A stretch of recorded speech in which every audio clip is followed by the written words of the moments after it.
फिर से एक और बार डॉक्टर संदीप डोगरा जुड़ चुके हैं, तो सर आपका बहुत बहुत स्वागत है।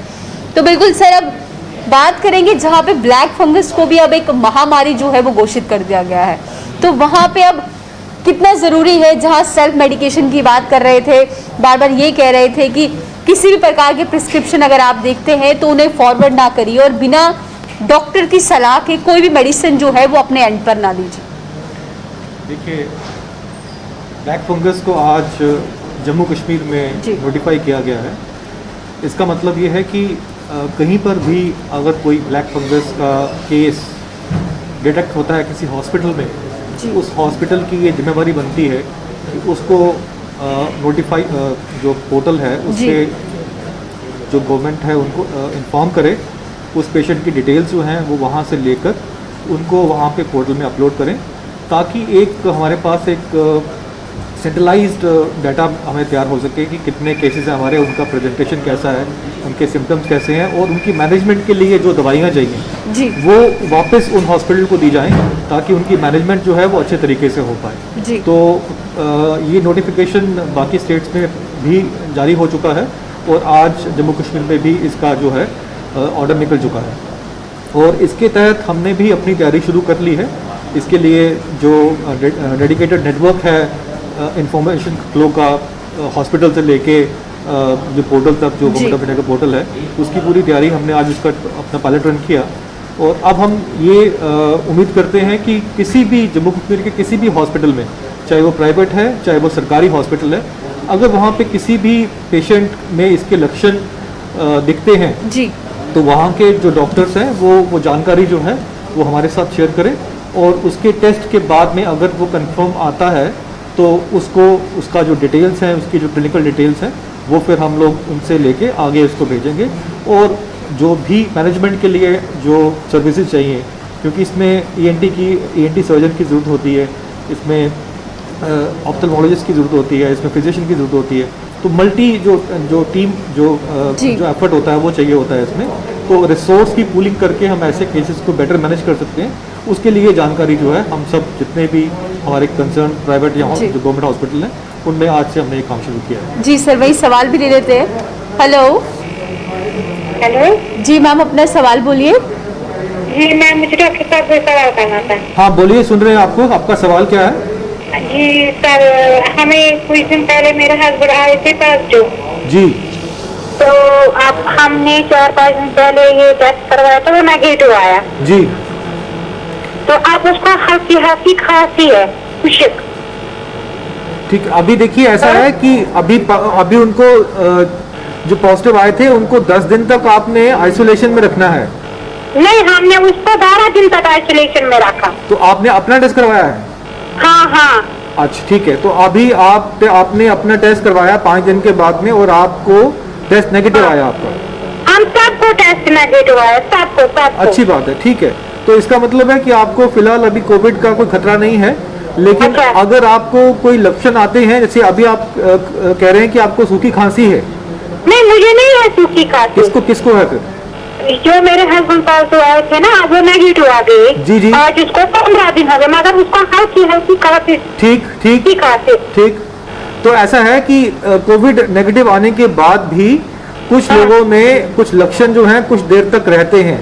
इसमें खांसी हो सकती है, हल्का सा बुखार हो सकता है, बदन में दर्द हो सकती है। ये लक्षण जो है धीरे धीरे वक्त के साथ में 1-2 हफ्ते में ठीक हो जाते हैं, तो आपको घबराने की जरूरत नहीं है। में भी दर्द आता है। हाँ, होता है। कभी कभी ये 1-2 हफ्ते तक ये चीजें रहती हैं, उसके बाद में ये अपने आप ठीक हो जाएंगी। आप उनका खाने पीने का ख्याल रखिए, उनको आराम। भूख लगती है। भूख लगती है। बहुत अच्छी बात है। आप उनको खाना दीजिए, पौष्टिक खाना दीजिए और मीट देते हैं, अंडे देते हैं, आलू और थोड़ा उनको आराम भी करने दीजिए।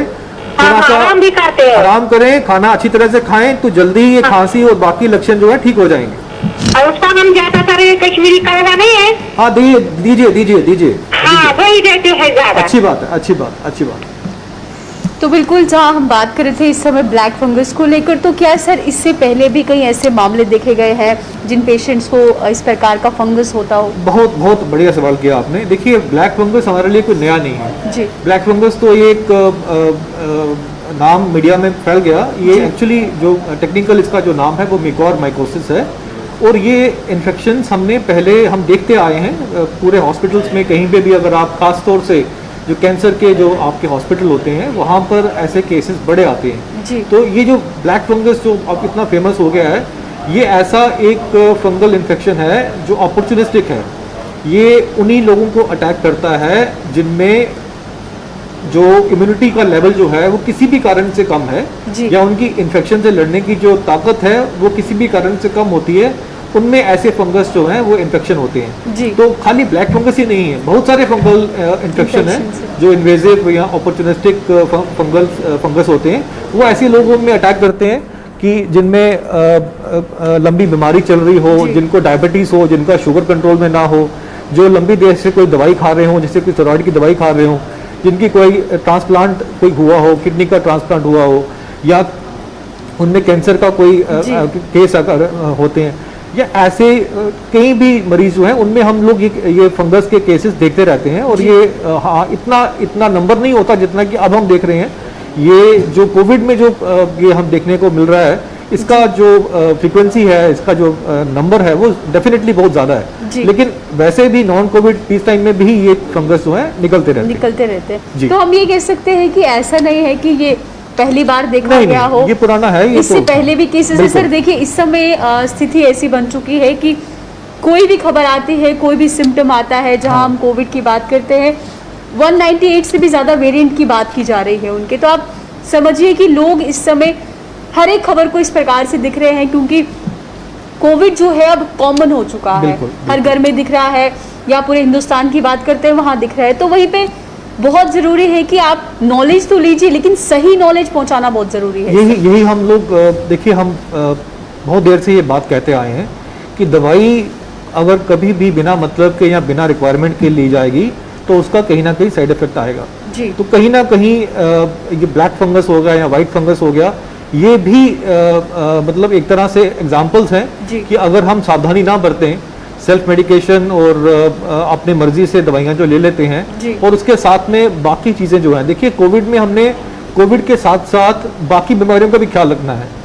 इंडिया में, हमारे देश में आई थिंक 40-50% लोग ऐसे हैं जिनका शुगर उनको है, उनको मालूम नहीं है कि उनको शुगर है। तो डायबिटिक जो मतलब हमारा कंट्री है, इसमें ये जो लोग होते हैं, ये इनका जो रिस्क ऑफ इन्फेक्शन ज़्यादा बढ़ जाता है।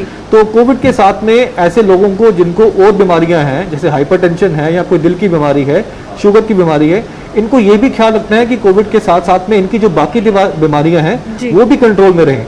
अगर किसी को डायबिटीज़ है तो उनको अपना शुगर चेक करके, अगर वो होम आइसोलेशन में भी हैं तो वहाँ पे अपना शुगर चेक करें और उसको ख्याल रखें कि वो कंट्रोल में है। नहीं है तो अपने जिस डॉक्टर से वो अपना डायबिटीज़ का इलाज करवा रहे हैं उनसे परामर्श करके वो अपनी दवाई को बदल सकते हैं, बढ़ा सकते हैं, कम कर सकते हैं। लेकिन शुगर कंट्रोल इन दिनों में, खासकर जब हम कोविड की बात कर रहे हैं, ब्लैक फंगस की बात कर रहे हैं, बहुत बहुत ज़रूरी है। जी सर, नेक्स्ट सवाल ले लेते हैं। हेलो हेलो हेलो हेलो जी, अपना सवाल बोलिए सर। हाँ, मेरा सवाल है मैडम, मेरे बेटे को कोविड पॉजिटिव है वो जी। हाँ, तो आज उसे ये अपना 7 ठीक, सिम्टम कोई भी नहीं हो। बढ़िया, बहुत अच्छी बात है। हाँ, तो वो बिल्कुल ठीक ठाक है जी। हाँ, पूरी डाइट दे रहा है, आराम से खा पी रहा है। अब हमने होम आइसोलेशन में रखा हुआ है, सारा कुछ बिल्कुल, बहुत बढ़िया, बहुत बढ़िया, ठीक। तो उसके लिए अब हमें क्या करना चाहिए? आप जो भी चीजें हैं आप पहले ही बहुत बढ़िया कर रहे हैं, तो आपको ऐसे ही उसके पूरे 10 दिन आपने उसको आइसोलेशन में रखना है, और जैसे आप उसकी मॉनिटरिंग कर रहे हैं, जैसे आप उसके खाने का ख्याल रख रहे हैं, आपको वैसे ही फॉलो करना है। और 10 दिन के बाद अगर उसको बुखार नहीं रहता, खांसी नहीं रहती है, बुखार ये सब सिम्टम्स नहीं रहते हैं, तो आप उसको अपने, हाँ बहुत बढ़िया, तो आप 10 दिन के बाद में इसको अपने घर से बाहर निकाल सकते हैं और इसको धीरे धीरे अपना जो काम ये करता है वो करना शुरू कर सकता है। तो बिल्कुल जिस तरीके से फंगस की चर्चाएं जो है हर जगह हो रही है, हर एक व्यक्ति उत्सुक है इस समय इसको जानने के लिए कैसे ये इन्फेक्शन हो रहा है। इसके सिम्टम्स की बात करते हैं, कहाँ कहाँ इसके सिम्टम्स देखे जाते हैं और क्या कह सकते हैं कि एक ऐसी स्टेज पर पहुंच जाता है और इससे लड़ पाना कितना जोखिम भरा है, या हम कह सकते हैं कि बहुत सारे पेशेंट जो है वो इस ब्लैक फंगस से बाहर निकलते हुए भी देखे गए? देखिए, ब्लैक फंगस में सबसे इम्पोर्टेंट चीज़ है इसका अर्ली डायग्नोसिस। जी। जितना जल्दी पेशेंट समझदारी से इसके सिम्टम्स को पकड़ेगा और अपने डॉक्टर को बताएगा, उतनी ही इसकी मैनेजमेंट आसान है। जितना इसमें डिले होगा, उतना ही ये एग्रेसिवली फैलता है और उसमें वाकई है कि मुश्किल हो जाता है इसको मैनेज करना। इसमें फर्टिलिटी भी ज़्यादा है। तो अब बात है इसको पहचानने की। तो इसके जो लक्षण जो हैं अगर हम देखें तो प्राइमरीली ये हमारे जो साइनसेस होते हैं, हमारी जो नाक होता है और हमारा जो आंखें होती हैं, इनको इन्वॉल्व करता है। कभी कभी ये दिमाग में भी जा सकता है। तो लक्षण भी जाहिर है कि इन्हीं जो से स्टार्ट होते हैं। तो कॉमनेस्ट जो इसके जो लक्षण होगा वो आपका नाक में पपड़ी बनना, नाक से डिस्चार्ज होना जिसमें खून भी हो सकता है, ब्राउनिश कलर आपका भी हो सकता है, चेहरे पे स्वेलिंग हो जाना, फेस में दर्द होना, आंखों में दर्द होना, आंखों का लाल हो जाना और दांत का अपने आप निकल जाना, सिर में दर्द होना। सिर में दर्द कॉमन इसका जो प्रेजेंटेशन है, सिर में दर्द होना, बुखार होना, फ्लू के सिम्टम होना और फिर दिमागी सिम्टम जो होते हैं, कंफ्यूजन, ऐसे जो चीज़ें होती हैं, ये सब इसके अर्ली सिम्टम्स हैं। अगर इनमें से कभी भी किसी को, ऐसे आदमी को जो कि डायबिटिक है, जो कोमॉर्बिड है, जिसकी पहले कोई मेडिकल हिस्ट्री रही है, जिसमें कि उसका इम्यूनिटी कम है, कोई लंबी दवाई ले रहा है, उन लोगों में खास तौर से पेशेंट भी और उसके जो परिजन हैं वो भी ख्याल रखें कि ये लक्षण जो अगर आते हैं तो इनको इग्नोर ना करें। इनको ये ना सोचे कि ये कोविड के लक्षण है। तो इसमें जितना जल्दी इन चीज़ों को वो पिकअप करके अपने डॉक्टर को बता सकते हैं, उतना ही मैनेजमेंट आसान है, पॉसिबल है, डूएबल है। जितना हम इसमें लेट करेंगे तो दिक्कत इसमें आ सकती है, उतनी ही आ सकती है। बिल्कुल सर, नेक्स्ट सवाल ले लेते हैं। हेलो जी सर, अपना सवाल बोलिए। हेलो जी, सवाल बोलिए सर अपना। हाँ जी, मैं पीएम पंडिता बोल रहा हूँ। हाँ बोलिए, एरिया से बोलिए जी। अच्छा सर, ये जो सेकंड डोज है वैक्सीनेशन का, यू ऑलरेडी रजिस्टर्ड है बिफोर दैट ऑर्डर जी, कि जिसको फिर एक्सटेंड किया गया है जी 12-16 वीक्स जी। तो क्या ये सेकंड डोज अलाउड नहीं है जो रजिस्टर्ड है ऑलरेडी पहले उस ऑर्डर? अगर आपने ऑर्डर से पहले प्री बुकिंग किया हुआ है आपका और आपका स्लॉट उसमें है, तो आप अपनी मर्जी से ये 12 हफ्ते से पहले भी लगा सकते हो। सर हमारा डेट आज था 24 को। हाँ जी, ऑलरेडी अपॉइंटमेंट ले चुके थे हम बिफोर दैट ऑर्डर। हाँ, तो मैं आज गया था पीएचसी मुठी माइग्रेंट जी जी जी। वहाँ उन्होंने किया नहीं, उन्होंने बोला फर्स्ट डोज के लिए ऑर्डर ऑनली है। तो मेरा दिन भी वेस्ट हो गया, मैं छुट्टी लेके गया था, बहुत किया था मैंने, उनको ऑर्डर है गवर्नमेंट का, तो उन्होंने माना नहीं। आप हेल्पलाइन में कॉल कीजिए, कोविड वैक्सीन का जो हेल्पलाइन है, आप वहाँ पे कॉल करके अपने जो पर्टिकुलर्स हैं, खासतौर से जो आपका एसएमएस आया हुआ है, आप उनसे बात कर सकते हैं। आई एम श्योर कि आपको आपका इसका जो ग्रेवेंस है इसका आंसर दिया जाएगा। अब तो 24 तो चला गया। आप नहीं, वो ऐसा नहीं है, उसका भी आप अगर आपका क्लेम वैलिड है तो उसके ऊपर कार्रवाई हो सकती है, ऐसी कोई बात नहीं है। आप अपना क्लेम फाइल कीजिए पहले। सर हेल्पलाइन नंबर कौन सा है? 1075। जी जी जी जी। तो बिल्कुल जिस तरीके से वैक्सीनेशन का सवाल है, वही आज से एक नई एडवाइजरी भी जारी की गई है कि कल से, यानी गवर्नमेंट का ये कहना है कि 25 तारीख से हर एक दिन 40 से 50 हज़ार डोजेस जो है टीकाकरण किया जाएगा। और काफ़ी शिकायतें थी लोगों को कि जो 18 से 45 वर्ष है उन तक वैक्सीनेशन नहीं पहुंच रही और स्लॉट बुकिंग में काफ़ी दिक्कत आ रही है। लेकिन प्रशासन ने अब उनकी कहीं ना कहीं ये दिक्कत दूर कर दी है, जिसमें प्रायोरिटाइज भी किया गया है कौन कौन लोग जो है अब उसमें वैक्सीनेशन करा सकते हैं। तो हम कह सकते हैं जम्मू कश्मीर के लोग वैसे ही वैक्सीनेशन में अच्छा पार्टिसिपेशन कर रहे हैं और ज़्यादा से ज़्यादा लोगों को अब जो वैक्सीनेशन है वो लग पाई। देखिए, हमारा जो, अगर हम कंट्री से कंपेयर करें तो हमारा जो वैक्सीनेशन का जो कवरेज है वो बहुत ही बढ़िया है।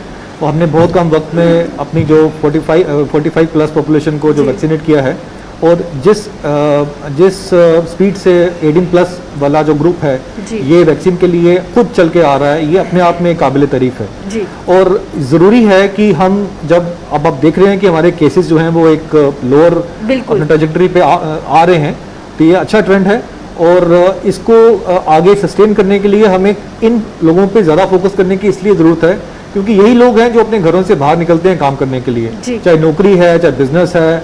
ये मेजॉरिटी ऑफ जो यंग लॉट है ये थोड़ा सा रिस्क टेकिंग भी होता है और इनको घर से बाहर भी निकलना होता है।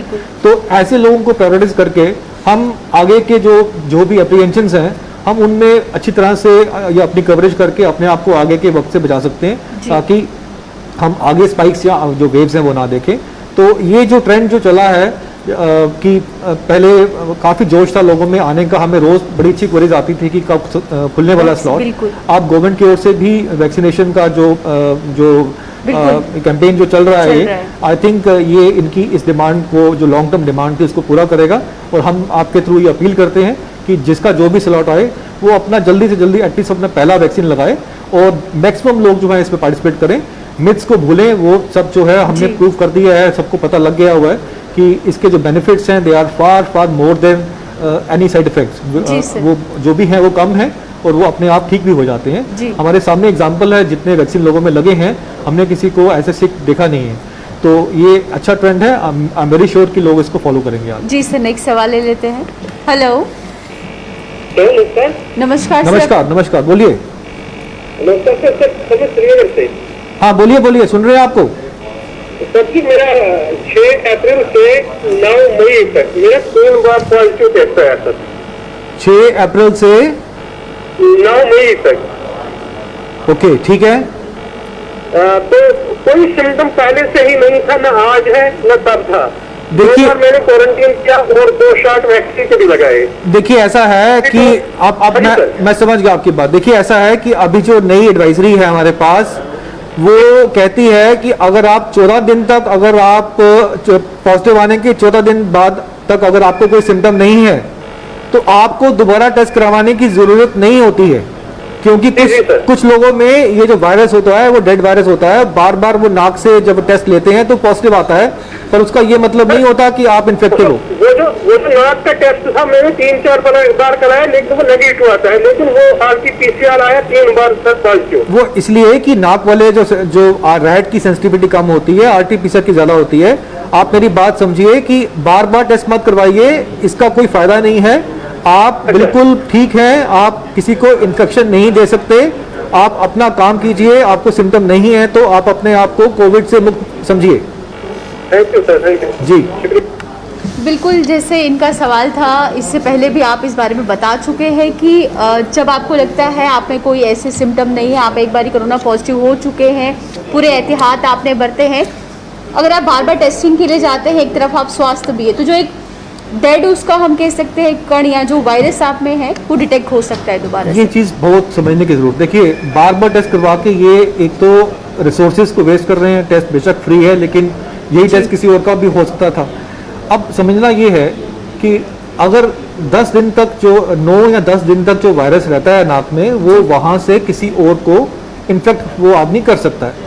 अगर 10 दिन के बाद में आदमी को सिम्टम नहीं है, बुखार नहीं है, खांसी नहीं है, बॉडी में एक्स नहीं है, कोई ऐसा लक्षण नहीं है, तो प्रैक्टिकली वो आदमी 10 दिन के बाद में उसके अंदर अगर वायरस है भी है तो वो किसी को इन्फेक्ट नहीं कर सकता जी। और अगर हम उस पर बार बार टेस्ट करते हैं तो कुछ लोगों में हो सकता है कि उसका टेस्ट पॉजिटिव आए, क्योंकि उसका जो जेनेटिक मटेरियल रहता है वो बॉडी की कुछ लोगों में निकालने में देर लगाती है जी। खासकर जो बुजुर्ग हैं, खासकर जो कोमॉर्बिड हैं, जिनको बीमारी हैं, इन लोगों के नाक से अगर हम सैंपल लेते रहेंगे तो काफी देर तक पॉजिटिव आएगा, जो कि 90 दिन तक भी पॉजिटिव आ सकता है। तो ये जितनी बार में अपना वहम निकालने के लिए टेस्ट करवाएंगे, उल्टा इनका वहम उतना बढ़ता जाएगा, क्योंकि वो टेस्ट पॉजिटिव आएगा, ये सोचेंगे कि हम पॉजिटिव हैं, लेकिन टेक्निकली पॉजिटिव नहीं होते। इसका इनको समझना है कि डिस्चार्ज का जो क्राइटेरिया है वो क्लिनिकल बेस्ड है, टेस्ट बेस्ड नहीं है। क्लिनिकल सिम्टम नहीं है आपको 10 दिन के बाद में तो आप डिस्चार्ज हैं। अगर आपको क्लिनिकल सिम्टम है तो चाहे टेस्ट अगर नेगेटिव भी है तब भी हम उसको लेके चलते हैं कि ये अभी इसको रखना है, बिल्कुल रखना ये है। चीज समझने की जरूरत है जी। तो बिल्कुल बार बार हम कह सकते हैं कि टेस्टिंग कराने का कोई फायदा नहीं है, और उससे मैं ये समझती हूँ कि पैनिक ही क्रिएट होता है, अपने लिए पैनिक क्रिएट करते हैं। बिल्कुल। और शख्स ये समझेगा कि क्या मैं रिकवर नहीं हो रहा हूँ, क्यों बार बार पॉजिटिव आ रहा है, तो उसके लिए ये चीज समझना बहुत जरूरी है। तो नेक्स्ट सवाल ले लेते हैं सर। हेलो जी सर, अपना सवाल बोलिए। मैं कोविड पेशेंट हूँ, तो मुझे 10 दिन हो गए जी क्वारंटीन में। जी ये सब ठीक हो गया, सिर्फ खांसी है, मुझे खांसी नहीं मार रही है। उसके लिए क्या करना चाहिए? अभी आप 4 दिन के लिए ओवर क्वारंटाइन अपना आइसोलेशन में रहिए, अपने आप को मॉनिटर कीजिए, और 4 दिन के बाद अगर आपको खांसी कम हो जाती है, बुखार नहीं रहता, आप बुखार पे ध्यान दीजिए। खांसी कई बार हल्की हल्की रहती है, वो बाद में भी रह सकती है, लेकिन अगर आपको अगले 3 दिन में 4 दिन में बुखार नहीं होता है तो आप अपना आइसोलेशन खत्म करके घर से बाहर आ सकते हैं। जी मेरा बुखार नहीं रहता है। तो बड़ी अच्छी बात है। आप फिर भी 2-3 दिन जो है अपना परहेज, अपना जो आइसोलेशन है वो और भी बढ़ा लीजिए, उसके बाद में आप घर से बाहर निकल सकते हैं।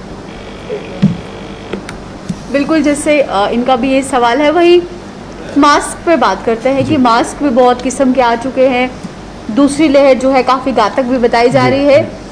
क्या एक मास्क जैसे N95 हो या कपड़े का मास्क हो, सर्जिकल मास्क हो, कितने समय तक हमें एक मास्क को पहनना चाहिए? क्या रिपीट करना चाहिए और किस तरीके से इस्तेमाल करना चाहिए इसका? देखिए, ब्रॉडली हमारे पास 2 तरह के मास्क हैं। जी। एक वो हैं जो हम लोग यूज एंड थ्रो होते हैं, जिनको एक बार इस्तेमाल किया और जी। फेंक दिया।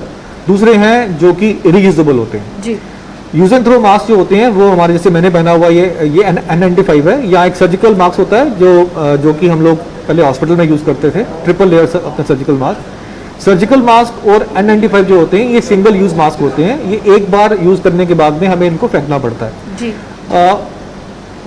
अंदाजन इनकी जो लाइफ होती है वो 6 से 8 घंटे होती है, यानी कि 6 से 8 घंटे तक जब आप पहन लेते हैं इनको, तो कई बार होता है कि जो बॉडी की जो आपकी सिक्रीशंस होती हैं, जी। आपका सलाइवा होता है, वो इसको गीला कर देता है, बात करते हैं, छींक मारते हैं, तो उससे इसकी जो एफिकेसी होती है मास्क की वो कम हो जाती है। तो इसलिए हम इसको और ज़्यादा समय तक नहीं 6 से 8 घंटे के बाद में एज पर द SOP हमें इसको चेंज करना होता है, जो हम लोग हॉस्पिटल में करते हैं, खासकर जब रिस्क ऑफ इन्फेक्शन उस जगह पे ज़्यादा हो।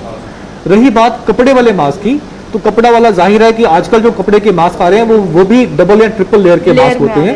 दे आर वॉशेबल, हम इनको वॉश कर सकते हैं, हम इनको ड्राई कर सकते हैं, धूप में रखते हैं, धूप में रख के ये अपने आप सैनिटाइज होते हैं और हम इनको यूज़ कर सकते हैं। जी। कपड़ों के मास्क को बार बार पहनना बिना धोए और साफ किए हुए कैन बी डेंजरस। बिल्कुल, वो, मतलब वो वो infection अपने फैला आप में एक हब बन जाते हैं वायरसेस को या बैक्टीरियाज को इकट्ठा करने का, और वो हमारे लिए अच्छा नहीं हो सकता।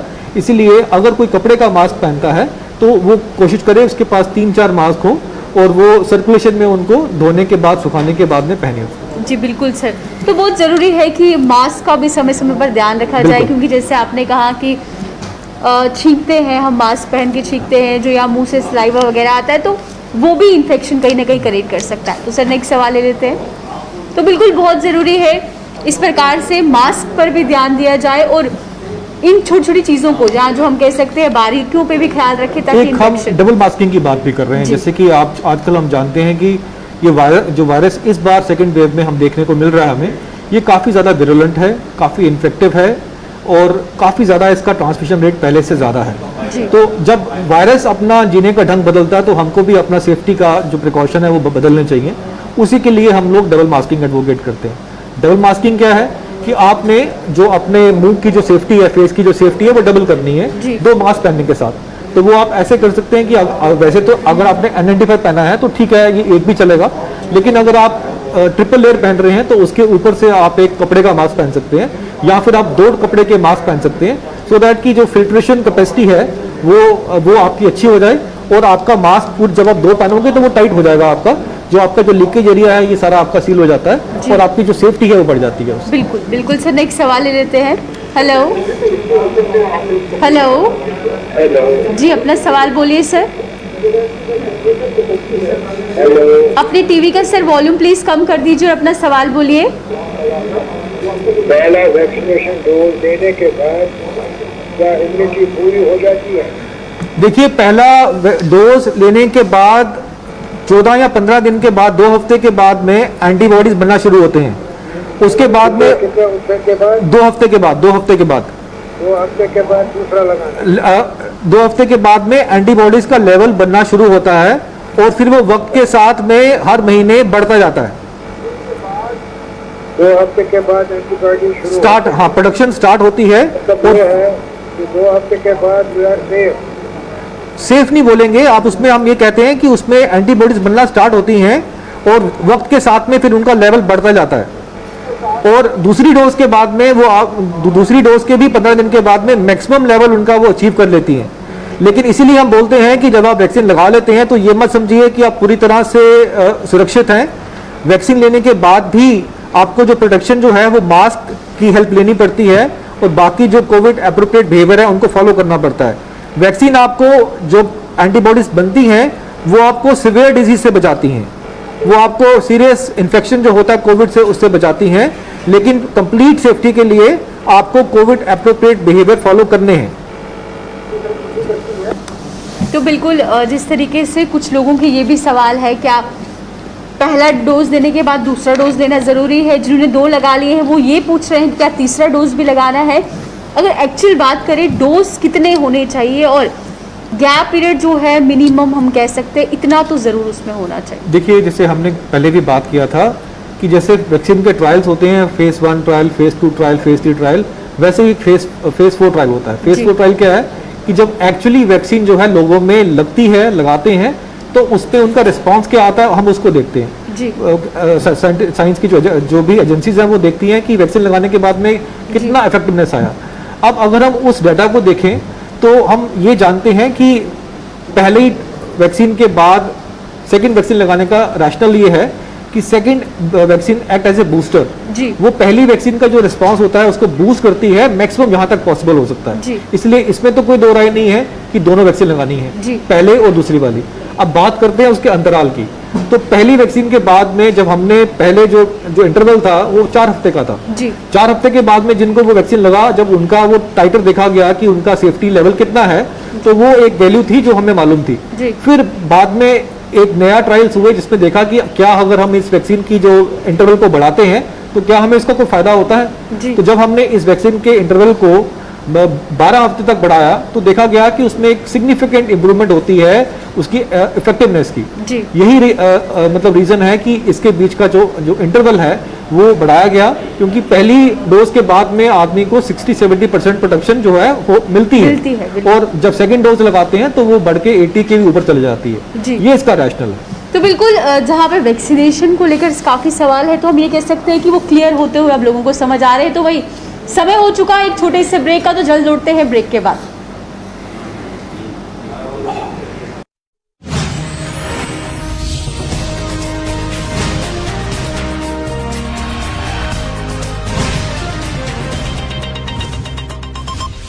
A very good evening to all. On behalf of the Department of Health and Medical Education, Government of Jammu and Kashmir, this is today's daily media briefing on the emergent COVID situation in the UT. As of today, 24th May 2021, a total of 2,237 new positive cases have been reported since our last update yesterday, which includes 854 from Jammu Division and 1,383 from Kashmir Division. Moreover, 3,999 COVID patients have recovered. Also, 45 COVID deaths have been reported, which includes 29 from Jammu Division and 16 from Kashmir Division. Over the period of last 24 hours, a total of 36,272 COVID tests were conducted across the whole UT, which includes both RAT and RT-PCR. With regards to bed occupancy, against the availability of 5,484 level 1 and level 2 beds, 3,005 stands occupied. With regards to oxygen availability, over the period of next 24 hours, a total of 1,31,380 cubic meters of oxygen shall be made available. It is hereby informed that a 1500 LPM oxygen generation plant was successfully commissioned at Chest Diseases Hospital, Srinagar today. With regards to the ongoing COVID vaccination drive, a total of 42,153 people were successfully vaccinated today, which brings the total number of people cumulatively vaccinated across the whole UT to 29,98,211. In the 45 years and above age category, 66.53% people were vaccinated. In the 18 to 45 year age category, 3,626 people were vaccinated today. From tomorrow, the vaccination campaign for 18 to 45 year category is being opened up for prioritized categories like workers and professionals in high-risk professions, economically and socially vulnerable people, and comorbid individuals, etc. Apart from this, all district and divisional level control rooms are functional round the clock. Teleconsultations are available on the eSanjeevani portal. Our live call-in program, Cove Talk, is running on Gulistan TV between 8:30 to 9:30 p.m. every day. And Doctors Speak on DD Kashir from 8:30 to 9 a.m. in the morning and 7:30 to 8 p.m. in the evening. And Doctor on Radio is running on AIR from 3 to 3:30 p.m. every day. Finally, emergency ambulance services are available 24/7 on the 108 helpline. Thank you.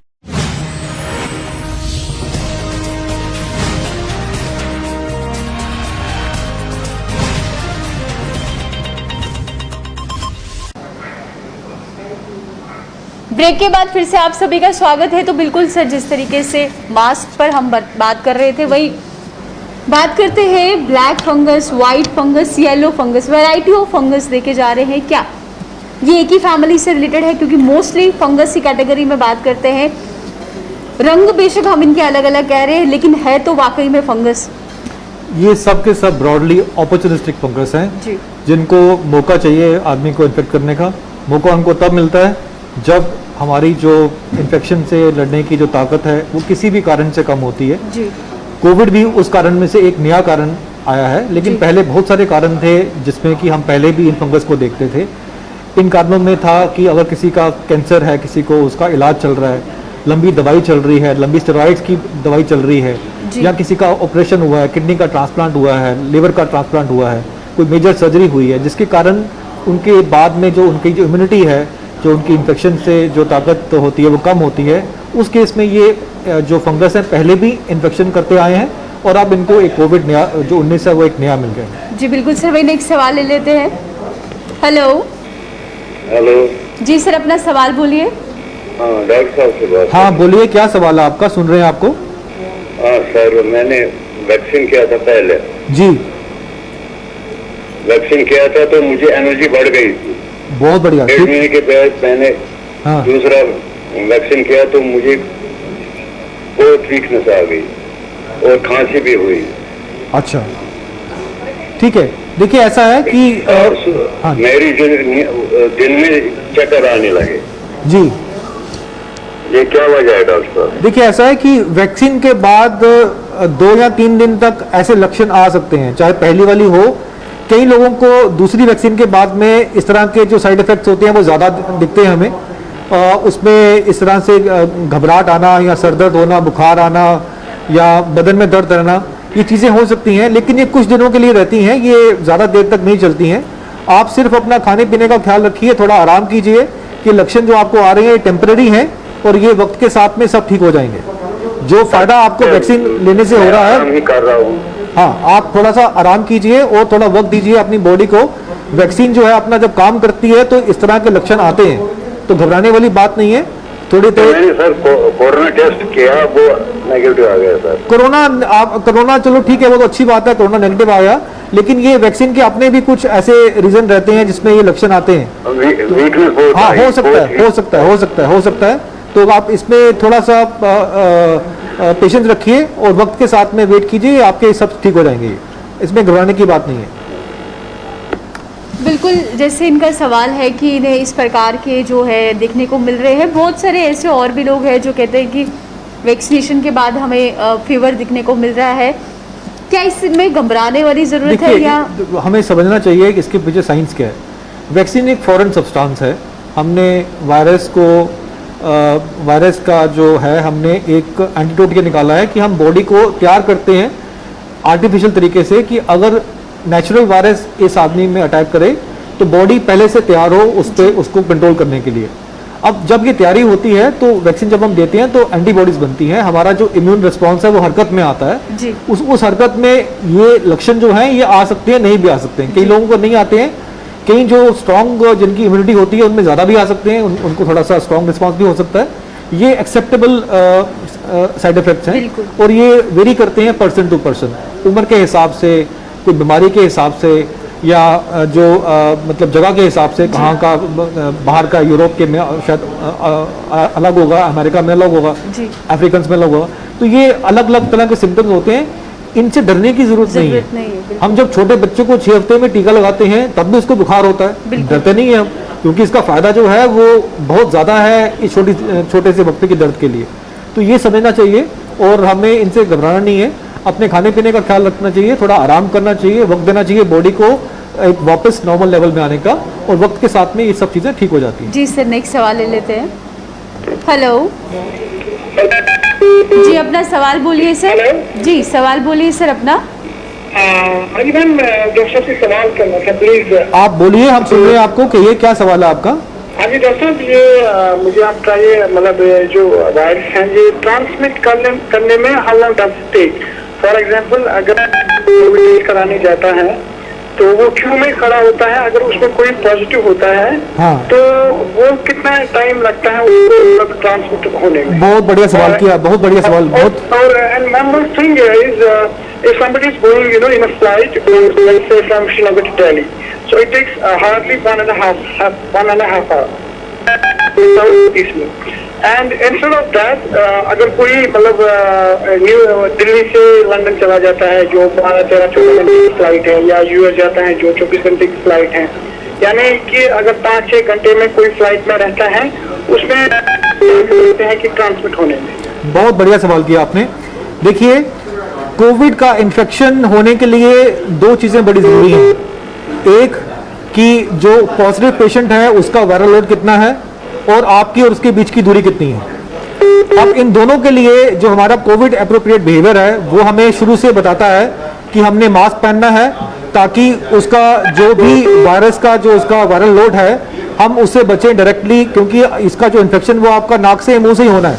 तो हमने अपना जो face है वो उस आदमी के contact से दूर रखना है, और यहाँ पे काम आती है सोशल डिस्टेंसिंग। जितना आप उससे दूर रहेंगे उतना ही आपका रिस्क ऑफ इन्फेक्शन कम हो जाता है। अगर आप क्यू में खड़े हैं, क्यू में आपका जो उसका गैप है, क्योंकि क्यू आपकी बाहर होगी, ओपन एरिया में होगी, तो आपका जो एक्चुअल रिस्क होगा वो अपने आप कम हो जाता है। और उसको ओवरकम करने के लिए अगर आप अपना गैप बीच में बढ़ा लेते हैं और डबल मास्किंग कर लेते हैं देन इट इज नेग्लिजिबल। यही बात आपकी फ्लाइट्स में भी है। फ्लाइट्स में रिस्क थोड़ा ज्यादा रहता है बिकॉज वो एक सेंट्रली एयर कंडीशन एरिया होता है और आपकी सीट्स के बीच में भी ज्यादा गैप नहीं होता है, तो इसलिए वहां पे आप एडिशनल प्रोटेक्शन कर सकते हैं। 2 मास्किंग के साथ में आप फेस शील्ड पहन सकते हैं और कम से कम 1 सीट का गैप अगर देंगे तब भी आप अपना जो सेफ्टी है, आप अपना जो रिस्क है उसको कम कर सकते हैं और सेफ्टी को बढ़ा सकते हैं। Thank you very much. Welcome welcome. बिल्कुल जिस तरीके से मैं सवाल बोला बहुत ही बेहतरीन सवाल है, क्योंकि मोस्टली अभी भी बहुत से लोग जो है कोई बाहर से घर की ओर लौट रहा है या कामकाज के लिए हम ट्रैवलिंग के लिए जा रहे हैं, तो वहाँ पर भी बहुत ख्याल रखना ज़रूरी है कि इन्फेक्शन एक दूसरे तक ना फैले। देखिए, हम किसी के बारे में नहीं कह सकते कि उसको कोविड है कि नहीं है। हो सकता है उसे खुद भी पता ना हो कि वो एसिम्प्टोमेटिकली कोविड का वायरस हार्बर कर रहा है और स्प्रेड कर रहा है। हमने अपने आप को सेफ करना है। हमारे पास 3 तरीके हैं। पहला तो ये है कि घर से ना निकलें, वो तो बेस्ट है कि आप आप किसी तरह के रिस्क में आएंगे नहीं। अगर निकलना भी है तो जगह के हिसाब से, आप बैंक जा रहे हैं, पोस्ट ऑफिस जा रहे हैं, रेलवे स्टेशन जा रहे हैं, एयरपोर्ट जा रहे हैं, ट्रेवल कर रहे हैं, इस केस में डबल मास्किंग बहुत ज़रूरी है। हॉस्पिटल जा रहे हैं तो ऐसे जगह पे यहाँ पे रिस्क ज़्यादा है, वहाँ पे आप डबल मास्किंग कीजिए। अगर आप किसी ओपन जगह पे जा रहे हैं, खेत में काम करने जा रहे हैं या किसी ओपन जगह पे ग्राउंड में जा रहे हैं, वहाँ पे आप एक मास्क कह सकते हैं। ये कोई स्टैंडर्ड गाइडलाइन नहीं है, ये आपको जगह के हिसाब से, वक्त के हिसाब से आपको ये तय करना है कि आपका रिस्क सबसे कम कैसे हो। उसके लिए आप अगर बाहर जाते हैं तो ऐसी जगहों पे यहाँ पे रिस्क ज़्यादा है, डबल मास्किंग कीजिए और उस जगह में कम से कम रहिए। कोई हॉल है, कोई शॉप है, कोई ऑफिस है या काफ़ी सारे लोग हैं, अपना टाइम वहाँ पे कम से कम निकालिए, बाहर आइए। और अगर ओपन एरिया है तो वहाँ थोड़े से आप कंफर्टेबल हो सकते हैं। जी बिल्कुल सर, वही नेक्स्ट सवाल ले लेते हैं। हेलो हेलो जी, अपना सवाल बोलिए सर। हाँ, मुझे डॉक्टर साहब से एक सवाल करना था। हाँ, हम सुन रहे हैं आपको, सवाल कीजिए अपना। मैं ये जानना चाहता हूँ कि जो वैक्सीन है ज़रूरी करनी है? जनाब, बहुत ज़रूरी करनी है। वैक्सीन जो है हमारे पास अब इतना सारा इंफॉर्मेशन है कि ये वैक्सीन हमें कैसे बचा रही है। इसके अलावा कोविड की जंग के लिए हमारे पास आज की डेट में कुछ भी नहीं है। एक ही चीज़ है जो हमें इससे बचा सकती है। जितना जल्दी आप इसको ले सकते हैं आपको लेना चाहिए। हम तो आपसे यही गुजारिश कर सकते हैं। लेकिन आधे कहते हैं कि इससे ये प्रॉब्लम कर रहा है कुछ। देखिए, ये सब का सब जो है ये फेक न्यूज़ है। कोई भी ऐसा प्रमाण अभी तक साबित नहीं हुआ है, किसी भी देश में साबित नहीं हुआ है। ये अभी जो एडवाइस जो है, जो साइंस की ही कहती है, जैसे आज तक हम लोग बीमारियों से बचते आए हैं, चाहे वो हेपेटाइटिस है, चाहे वो स्मॉल पॉक्स है, चाहे वो मीजल है, चाहे वो टेटनस है, ये सब बीमारियों से हमें वैक्सीन ने बचाया है। आज हमारे पास एक और वैक्सीन है जो काम कर रही है, हमारे सामने काम कर रही है। जो आदमियों को हॉस्पिटल से जाने से बचा रही है, सीवियर बीमारी से बचा रही है। तो मुझे लगता नहीं है ये फैसला जो आपका है, हम सिर्फ आपको परामर्श दे सकते हैं। बिल्कुल, जैसे ने सवाल किया कि क्या वैक्सीन लगाना ज़रूरी है। देखिए ये वॉलंटरी है, देखो इसमें कोई बंदिश नहीं है, लेकिन जो इस समय जो हालात हैं हमारे पास इसके अलावा कोई चारा भी नहीं है। और हमारे पास सामने एविडेंस है कि हम देखते हैं कि जो वैक्सीन लगाते हैं उनको री इन्फेक्शन कम होता है, अगर होता भी है तो बड़ा माइल्ड होता है, हॉस्पिटल जाने की नौबत नहीं आती है।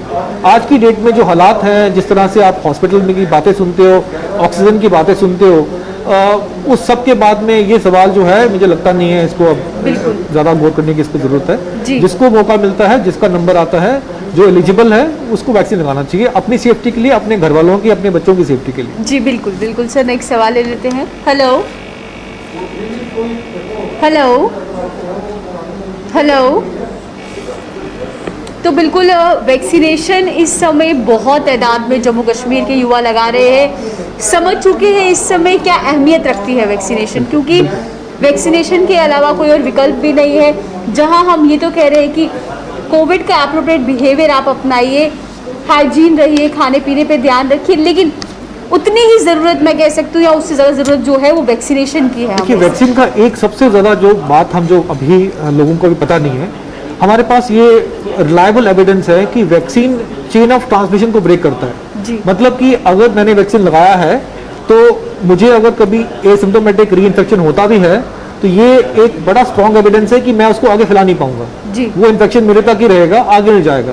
पहले अगर जो वैक्सीन नहीं लगाते हैं वो एसिम्प्टोमेटिकली इसको आगे भी भेजते थे, वो अपने से दूसरों को इन्फेक्ट करते थे और इसीलिए चेन हमारी बनती रहती थी और वो टूटती नहीं थी। तो वैक्सीन चेन ऑफ ट्रांसमिशन को तोड़ने के लिए एक कारगर टूल है, ये इसकी अहमियत भी समझिए। तो वैक्सीन हमें तो बचाती है, साथ में देश के लिए, पॉपुलेशन के लिए, सोसाइटी के लिए भी इम्पोर्टेंट है, बिकॉज वो पब्लिक के लिए जो चेन ऑफ ट्रांसमिशन का लिंक है वो उसको ब्रेक भी करती है। बिल्कुल बिल्कुल सर, नेक्स्ट सवाल ले लेते हैं। हेलो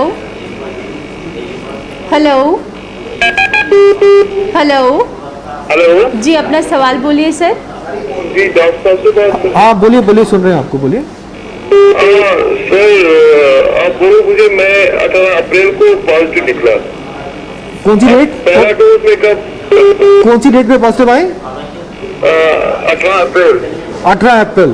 तो अभी आप बिल्कुल ठीक है, सिम्टम्स नहीं है कोई? हाँ बिल्कुल ठीक है। देखिए अभी ऐसा है कि अभी नई जो गाइडलाइंस के हिसाब से आपको 3 महीने का वेट करना है अच्छा। अपनी पहली डोज लेने के लिए, और तब तक आपको डरने की बात नहीं है कि जो नेचुरल जो इन्फेक्शन होता है कोविड का, उसके बाद में भी आपको एंटीबॉडीज मिल जाती हैं, तो आप तब तक जो है सेफ हैं, आपको डरने की बात नहीं है। और 3 महीने के बाद में आप पहली डोज आप लेंगे तो आपका सेफ्टी लेवल और बढ़ जाएगा। Okay thanks sir. Welcome welcome.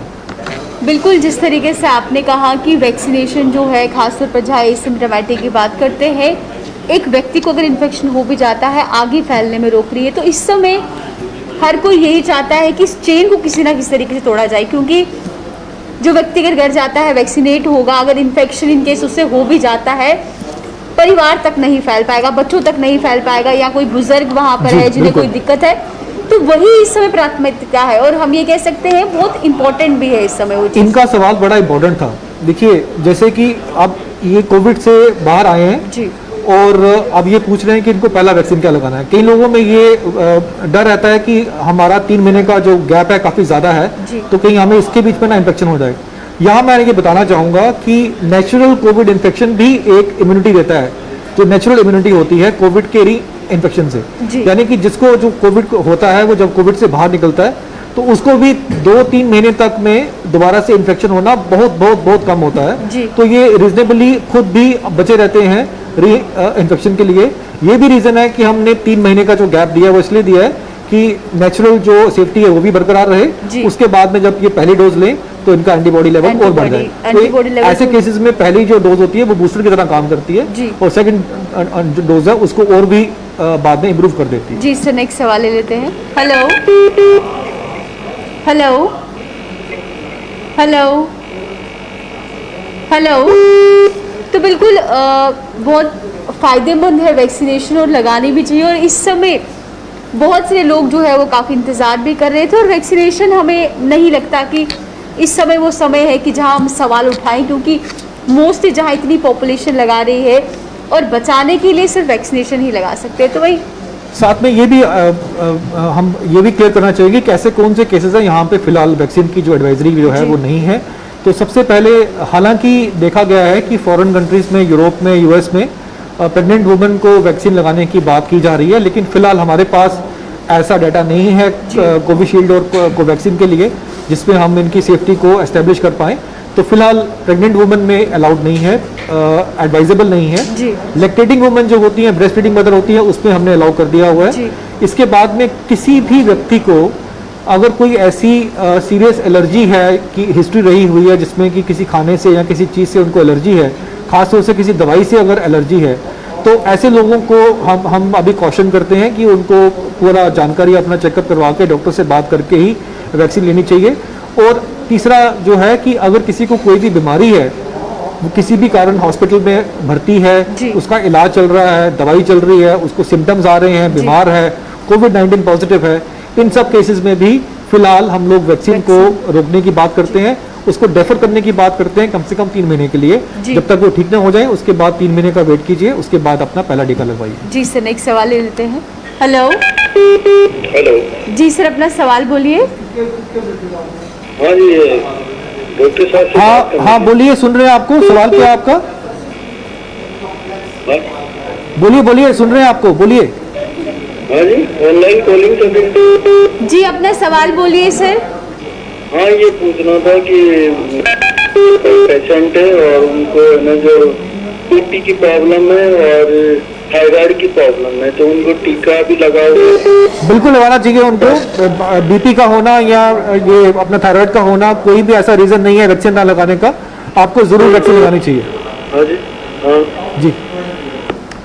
तो बिल्कुल वही बात करते हैं खान पीन को लेकर। इस समय खाने पीने में भी कितना ख्याल रखना बहुत ज़रूरी है, किस प्रकार की डाइट हम ले रहे हैं, क्योंकि सीजनल इन्फेक्शन की बात करते हैं वो भी लाजमी है।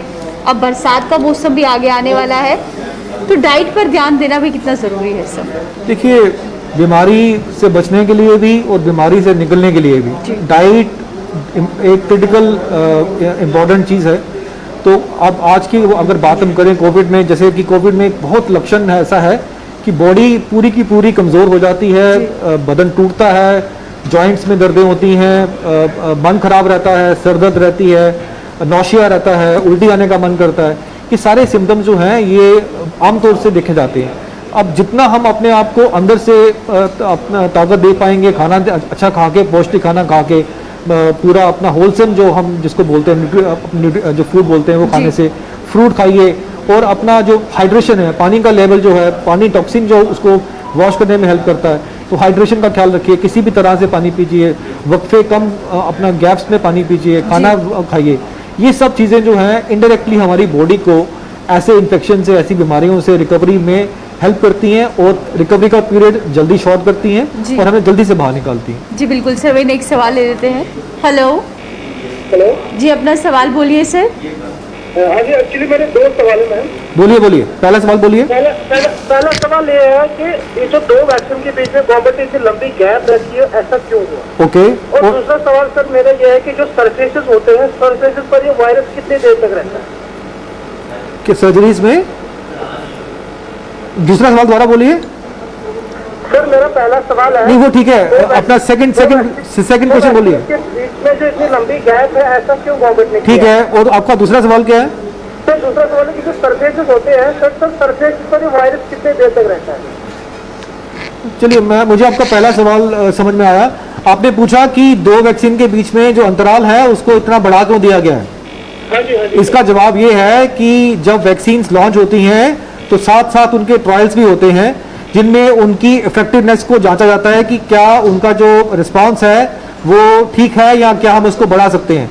तो अभी जो लेटेस्ट ट्रायल का हुए हैं उनका जो रिजल्ट आया है उसमें ये पाया गया कि अगर हम वैक्सीन का जो इंटरवल है उसको 8 हफ्ते से 12 हफ्ते बढ़ा दें तो जो उसकी इफेक्टिवनेस है रियलिटी में ग्राउंड पे वो कोई 81% के करीब पहुंच जाती है, जो कि काफ़ी ज़्यादा है। तो इस इफेक्टिवनेस का जो इंक्रीज है उसको देखते हुए इसका जो अंतराल है वो बढ़ाया गया है। सर मेरा दूसरा सवाल है कि सरफेस पर ये वैक्सीन कितने दिन तक एक्टिव रहता है? सरफेसिस पर? हाँ जी सर। वैक्सीन सरफेसिस पर? मैं समझा नहीं आपकी बात। सर अगर कोई कोविड पॉजिटिव बंदा किसी हाथ मतलब किसी दरवाजे को छू लेता है, गेट को छू लेता है, हाँ। को छूता है, अच्छा, वायरस की बात कर रहे हैं आप। देखिए ऐसा है कि अभी जो नई जानकारी हमारे पास है उसमें ये जो मीडियम है इन्फेक्शन का, ये इतना इम्पोर्टेंट नहीं रहा हुआ। इसमें रिस्क ऑफ इन्फेक्शन काफ़ी कम है, पर इसका ये मतलब नहीं है कि हम हैंड हाइजीन फॉलो नहीं करें। आप अगर घर से बाहर किसी पब्लिक प्लेस में अगर हैं कहीं, तो वहाँ पर अगर आप कहीं पे भी टच करते हैं किसी चीज़ को, डोर हैंडल्स को, तो जाहिर है कि जब आप वापस आते हैं तो अपने हाथ को आप साफ कर लीजिए। पर मेन जो इसका मोड ऑफ ट्रांसमिशन जो है वो एरोसोल और एयरबॉर्न ही है, ड्रॉपलेट ही है। अभी जो फोमाइट वाला ट्रांसमिशन जो है, ये वाला जो रिस्क है ये काफ़ी कम है। Okay sir, welcome welcome. बिल्कुल, जैसे रिस्क ऑफ इन्फेक्शन की ये भी बात कर रहे हैं, वही बहुत से लोगों में ये भी देखा गया है कि जब भी कहीं पे जाते हैं या किसी चीज़ को छूते हैं तो मोस्टली ये कहा जाता है कि आप अपने हाथ जो है सैनिटाइज़ कर लिए, क्योंकि सैनिटाइजेशन का मतलब ही यही है, तभी उसे हर जगह रखा जा रहा है। या कपड़े आप जो पहनते हैं जब बाहर से आते हैं, इन्हें भी बदलिए ताकि इन्फेक्शन इन तक ना हो। 2 रीज़न है इसके करने के। आज भी अगर हम हैंड्स को बार बार साफ करने की बात करते हैं, क्यों करते हैं? एक तो ये है कि अक्सर ये आदत रहती है कि हम बार बार अपने मास्क को टच करते हैं या हम फेस को टच करते हैं, किसी भी तरह से अगर हम अपने फेस को टच करते हैं तो अगर हमारे हाथ कंटेमिनेटेड होंगे तो रिस्क ऑफ इन्फेक्शन बढ़ जाएगा। लेकिन अगर हमारे हाथ साफ होंगे तो अगर हम टच भी करते हैं तो हमें डरने की बात नहीं है जी। दूसरा सबसे इम्पोर्टेंट है कि जब आप दिन का सारा काम करके घर को वापस जाते हैं और अगर आपके हाथ कंटेमिनेटेड हैं तो एक चांस है कि आपका कंटेमिनेटेड मोबाइल फ़ोन, आपका पेन, आपका चश्मा, ये चीज़ें हैं, अगर आपके घर में कोई और हैंडल उसको पकड़ता है तो एक रिस्क है, ज़्यादा नहीं बट एक रिस्क है, एप्रिशिएबल रिस्क है कि वो वहाँ से एक ट्रांसमिट हो सकता है। तो इस रिस्क को कम से कम रखने के लिए, स्पेशली जब आप घर वापस जाते हैं, सबसे पहले आपको अपने आप को सैनिटाइज करना है, अपने हाथों को सैनिटाइज करना है, आपकी जो रोज़मर्रा की चीज़ें हैं आपने उनको सैनिटाइज करना है, उसके बाद ही घर जाना है। बिल्कुल सर, नेक्स्ट सवाल ले लेते हैं। हेलो हेलो हेलो जी, अपना जी सवाल बोलिए सर अपना। हेलो, सवाल हाँ बोलिए बोलिए, सर सुन रहे हैं अपना। आपको, सवाल बोलिए अपना। हाँ, सवाल मेरा है कि मैंने एक वैक्सीन किया था, बड़ी मेहरबानी है गवर्नमेंट की कि मुझे उससे बड़ी फर्क होगी, क्योंकि मैं पॉजिटिव भी था तो मेरी जान छूट गई उससे। जी जी। तो मगर मैं ये कहना चाहता हूँ, मैंने हॉस्पिटल वालों को टेलीफोन किया था, मुझे किस डेट के उन्होंने बोला था ऐसे दिन के बाद आना। नहीं, ऐसे है कि अभी थोड़ा सा इसमें बदलाव आ गया है। तो आपने जब अपना पहला वैक्सीन लिया था उसके बाद में आप दोबारा से कोविन पोर्टल में जाके अपनी दूसरी वैक्सीन के लिए अपना स्लॉट बुक कर दीजिए। वो स्लॉट आपको ऑटोमेटिकली जो है 12 हफ्ते के बाद मिलेगा, और जब भी आपका नंबर आएगा तो आप उसमें अपना स्लॉट के हिसाब से अपना दूसरा वैक्सीन ले सकते हैं। जी नहीं, वो कहते हैं हमारे पास वैक्सीन तो है ही नहीं बटमालू वाले। नहीं, आ गई आप उसकी चिंता नहीं। थोड़ा सा इशू था वैक्सीन की सप्लाई में, लेकिन वैक्सीन अब पहुंच गई है। आप दोबारा से पहले कोविन पोर्टल में अपने आप को रजिस्टर कीजिए, अपना स्लॉट बुक कीजिए, और आपको वैक्सीन जब आपका नंबर आएगा तब आप आराम से उसको लगा पाएंगे। अभी सब बेटा इसका कितने दिनों के बाद हम लगा? 12 हफ्ते 12 हफ्ते के बाद 12 हफ्ते के बाद आप अपनी सेकंड डोज लगा सकते हैं। पर उसका बुकिंग अभी से कर लीजिए जी। तो बिल्कुल वही गवर्नमेंट ने ये अब बेड़ा उठा लिया है कि जहाँ पे हर दिन अब 40 से 50,000 लोगों को ये कहा गया है कि कवर करेंगे, तो हम ये कह सकते हैं जहाँ पे ज़्यादा से ज़्यादा पॉपुलेशन जो है वैक्सीन कराएगी, वहाँ पे इन्फेक्शन का जो एक स्तर है वो कम होगा। और देखने को भी मिल रहा है बिल्कुल कि अब आए दिन एक्टिव केसेस में भी जो कमी है वो जम्मू कश्मीर में देखने को मिल रही है। देखिए, हम जो 1 साल पहले हर्ड इम्यूनिटी की बात करते थे, ये वही टाइम है जिसमें हम लोग हर्ड इम्यूनिटी की तरफ बेबी स्टेप्स ले रहे हैं। तो हमने सबसे पहले अपना लोकल एरिया है उसको कवर करना है, फिर हमें अपनी स्टेट को कवर करना है, फिर हम देश की बात करेंगे। तो सबसे पहले जो हाई रिस्क वाले जो लोग हैं, जिनको ज़्यादा खतरा है पॉजिटिव आने का, क्योंकि उनकी वो बाहर निकलते हैं, काम करते हैं, सबसे पहले हमें, या फिर जो बीमार हैं, जो कोमॉर्बिड हैं, जिनको इन्फेक्शन पहले हो सकता है, तो ऐसे हाई रिस्क लोगों को सबसे पहले फोकस किया गया फर्स्ट फेज में, सेकेंड फेज में, थर्ड फेज में जी। और अब ये अच्छा है कि हम धीरे धीरे अपना कवरेज बढ़ा रहे हैं। जितनी जल्दी हम अपना वैक्सीन का टारगेट पूरा करेंगे उतना ही जल्दी और सेफली हम कोविड से बाहर निकल पाएंगे जी। बिल्कुल सर, नेक्स्ट सवाल ले लेते हैं। हेलो जी, अपना सवाल बोलिए सर। नमस्कार नमस्कार जी, कहिए। सर मेरी वाइफ को थायराइड का, उसको वैक्सीन लग सकती है? उसको जरूर लगानी चाहिए। आपको थायराइड का होना कोई ऐसी बात नहीं है कि वैक्सीन ना लगे, आपको उनको वैक्सीन के लिए बुकिंग करिए और उनकी वैक्सीन लगवाइए। जी सर। जी सर वही जहाँ पे बात करते हैं तीसरी लहर की बात की जा रही है, बच्चों के लिए घातक है। जिस तरीके से वैक्सीनेशन की मुहिम चलाई जा रही है, अगर 18 से लेके जितनी भी आगे उम्र है ये सारे वैक्सीनेट हो जाते हैं तो लाजमी है कि बच्चों के लिए भी वैक्सीनेशन जो है वो साफ तौर पर आ जाएगी। तो वहीं पे जहाँ रिकवरी रेट भी देखने को मिल रहा है, एक्टिव पॉजिटिव केसेस में कमी भी आई है, तो इसी से हम कह सकते हैं कि जो कोरोना की ये जंग है हम जीत पाए। बिल्कुल बिल्कुल ज़रूर है जी। कि अब बच्चों की अगर आप बात करें तो मुझे लगता है सबसे लास्ट में जो ग्रुप रहेगा, जो बचेगा, वो बच्चों का होगा। जी। बच्चों को वैक्सीन करना भी ज़रूरी है। बहुत से देशों ने इसमें शुरुआत कर दी है। जी। अपने बच्चों को 12 साल से 16 साल के बच्चे, उनसे भी छोटी उम्र के बच्चों को वैक्सीन लगाना शुरू कर दिया है।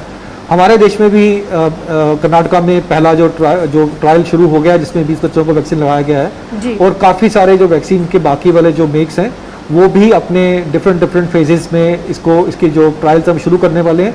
मैं उम्मीद करता हूं कि बहुत जल्दी 2 या 3 महीने में हमारे पास काफ़ी अच्छा डाटा होगा इन वैक्सीन्स का, बच्चों के अंदर की इनका इफेक्टिवनेस कितना है। और बहुत जल्दी मुझे लगता है कि हम लोग बच्चों के भी ऊपर अपना जो टारगेट है वैक्सीन का वो पूरा कर पाएंगे। जी सर, नेक्स्ट सवाल ले लेते हैं। हेलो हेलो जी, अपना सवाल बोलिए। हाँ मैम, डॉक्टर साहब से बात हाँ कर रही हैं। सुन रहे हैं आपको, बोलिए प्लीज़। सर एक्चुअली क्या है सर, बिफोर समडीज मैंने वैक्सीन लिया था अभी 20 दिन पहले सर। जी जी जी तो उसके 5 दिन के बाद मैं जी जी तो अभी पॉजिटिव होके मतलब अभी मैं रिकवर हो गया हूँ सर। जी ठीक। तो कभी मतलब 4-5 दिन पहले मैंने अभी आपको टेस्ट दोबारा किया तो मैं नेगेटिव हो गया। बहुत बढ़िया, ठीक है ठीक है। एक्चुअली सर मुझे बताना ये है सर, तो जो दूसरा जो डोज कितने दिन के बाद या कितने टाइम के बाद में ले सकता हूँ? देखिए अभी जैसे आपने बताया कि आप बिल्कुल ठीक हो चुके हैं, आपको लक्षण नहीं है कोविड के, आप बिल्कुल बढ़िया हैं, तो आप रिकवरी से 3 महीने का अंतराल यानी कि 12 हफ्ते का जो आपका टाइम है उसको आप काउंट कर लीजिए और 3 महीने के बाद में अपना दूसरा वैक्सीन लगा लीजिए। ठीक है सर। और सर मुझे एक बात और बोलिए सर, एक्चुअली मेरी जो मिसेज है वो पॉजिटिव हो गई है, जब मैं रिकवर हो गया तो उसके बाद ही वो जी जी जी तो उसका आज भी 5-6 दिन पहले मतलब पॉजिटिव हो गई है, अभी रिकवर वो भी हो रही है, तो अभी कब नहीं आप एक्चुअली मैं सर्वे कर रहा हूँ सर उसको, तो मतलब मुझे कितना मतलब प्रोटोकॉल करना मुझे नहीं, आप देखिए आप थोड़ा सा रिलैक्स रह सकते हैं, आपको इन्फेक्शन नहीं हो सकता, आपको नेचुरल इम्यूनिटी मिलती है इसके बाद में। आप अपनी वाइफ को पहले पूरी तरह से रिकवर होने दीजिए और उसके रिकवरी के टोटल बाद में उनको भी जो है 3 महीने के बाद में उनका पहला वैक्सीन करवाइए। ठीक है जी।